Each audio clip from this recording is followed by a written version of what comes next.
पति के दमे की बीमारी के चलते सुनीता लोगों के घरों में काम किया करती थी।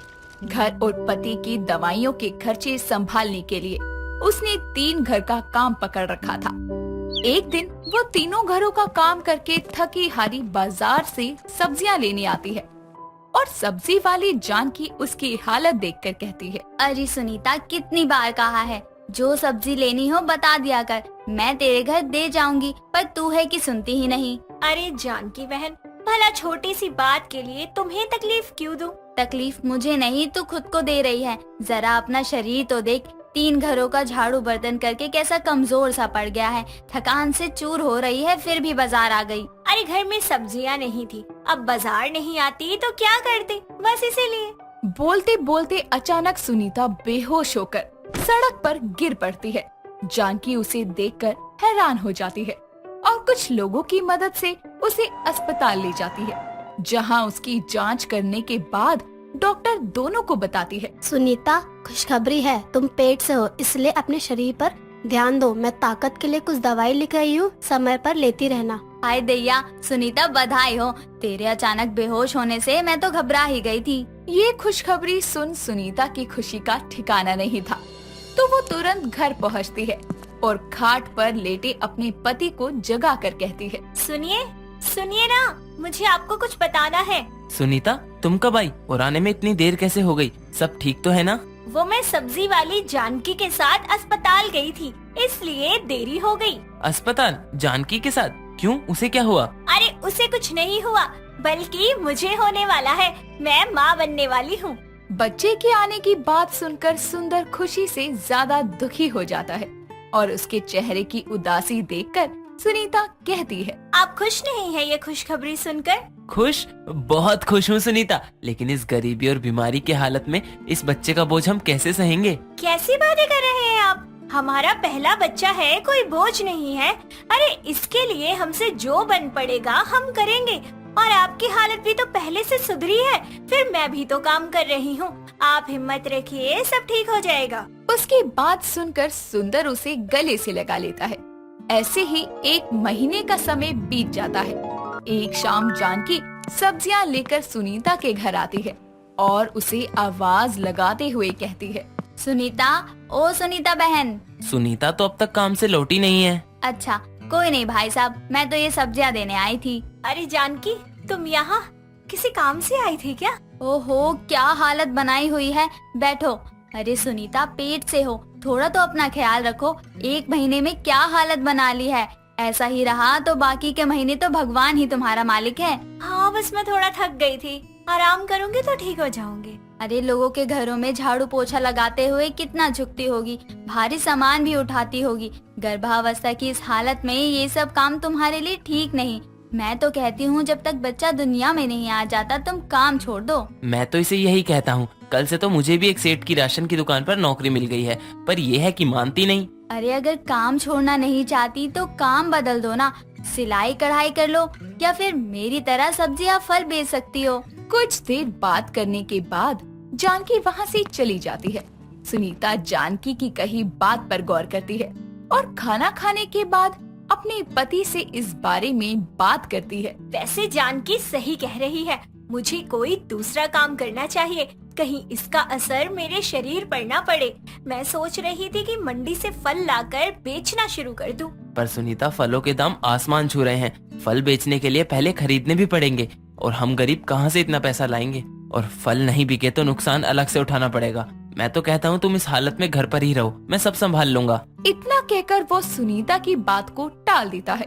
5 महीने बीत जाते हैं। एक रोज काम से लौटते वक्त सुंदर एक गाड़ी से टकरा जाता है, जिसके कारण उसके पैर की हड्डी टूट जाती है और ब्लास्टर चढ़ने के कारण उसे बिस्तर पर रहना पड़ता है। हालात की मारी गर्भवती सुनीता जानकी की सलाह लेकर मंडी से आम खरीदकर बाजार में बेचना शुरू करती है। शुरू में उसकी आम की बिक्री नहीं होती, लेकिन गर्मियां बढ़ने के कारण बाजार में उसके आमों की बिक्री शुरू हो जाती है। लेकिन ये बात बाजार में फलों की दुकान लगाने वाले कुछ लोगों को रास नहीं आती। तभी एक दिन बाजार में फलों की दुकान लगाने वाले हरिया और कांता सुनीता के ठेले पर आते हैं। देख रही हो कांता बहन, पता नहीं लोग कहाँ कहाँ से आकर बाजार में अपनी दुकानदारी कर रहे हैं। ठीक मेरे फलों की दुकान के सामने ठेला लगाकर आम बेचती है। बताओ, इस हालत में भी आम बेचने का काम कर रही है। अरे जाकर घर पर आराम कर। हाँ, और आज के बाद यहाँ अपना आम ठेला लेकर दिखाई मत देना, वरना। ओए, वरना क्या? अरे 2 लोग मिलकर बेचारी गर्भवती औरत को डरा रहे हो। अरे वो इस हालत में भी हिम्मत करके मेहनत से कमा रही है, तो तुम्हें क्यों जलन हो रही है? अरे जानकी बहन, तुम झगड़ा मोल ना लो जी। देखिए, ये रसीले आम मैं अपने परिवार का खर्चा चलाने के लिए बेचती हूँ। लेकिन तेरी वजह से हमारे धंधे पर जो फर्क पड़ रहा है उसका क्या? और जानकी, तू इस आम वाली की मदद कर रही है ना, वो ठीक नहीं है। इसलिए इसकी वजह से हमसे दुश्मनी ना कर, वही अच्छा होगा तेरे लिए। अरे जा, तू कोई मेरी सगी नहीं है जिससे मैं डर जाऊं। और सुनीता बहन, तुम्हें भी किसी से डरने की जरूरत नहीं है। तुम बेफिक्र होकर अपना काम करो। जानकी को सुनीता का बचाव करते देख वो दोनों अपनी अपनी दुकान पर लौट जाते हैं। एक दिन बाजार में बड़ी सेठानी औरत आम लेने के लिए सुनीता के ठेले पर रुकती है। आम ले लो, आम, रसीले मीठे आम। जी हाँ जी, 1 किलो तोलना है, अभी देती हूँ। आम कैसे दिए बहन? 60 रुपए किलो सेठानी। 60 रुपए? कुछ ज्यादा ही नहीं लगा रही? नहीं सेठानी, बहुत मीठे बड़े रसीले हैं। इतने मीठे हैं कि गुड़ भी फेल है इनके आगे। अच्छा, जरा एक चखा के तो दिखा। तभी सुनीता उसे एक आम काट कर चखने को देती है। आम खाकर सेठानी खुश होती है और उसी वक्त उसके ठेले के सारे आम खरीद लेती है, जिससे उसकी अच्छी कमाई हो जाती है। लेकिन ये देखकर हरिया और कांता को बहुत जलन होती है। सुनीता उस दिन खुशी खुशी घर पहुंचती है और पैसे दिखाकर अपने पति को कहती है, देखिए ना, आज सारे आमों की बिक्री हो गई। बस भगवान ऐसे ही हम पर कृपा बनाए रखे। हाँ सुनीता, इतने कठिन हालातों में गर्भवती होकर तुम आम बेचकर इस घर और मेरी दवाइयों का खर्चा उठा रही हो, और मैं टूटी टांग लेकर खाट पर पड़ा हूँ।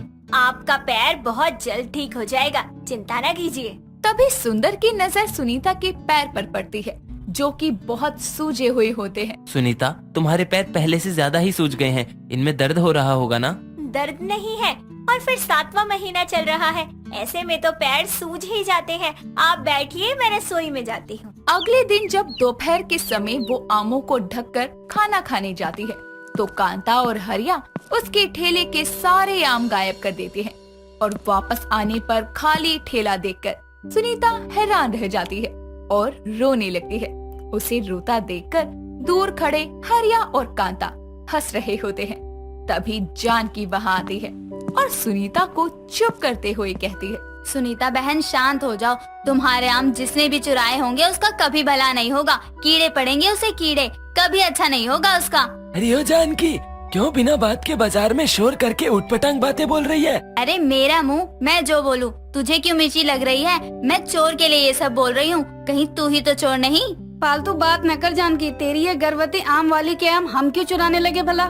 इतना कहकर कांता अपनी दुकान पर जा रही होती है।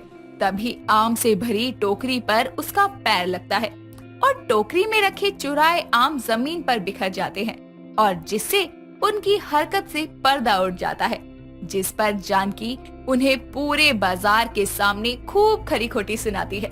लेकिन आखिर में सुनीता उन्हें माफ कर देती है, जिसके बाद दोनों सुनीता के साथ फिर कभी ऐसा नहीं करते। और कुछ महीनों बाद सुनीता को एक प्यारा सा बेटा होता है और सुंदर का पैर भी ठीक हो जाता है।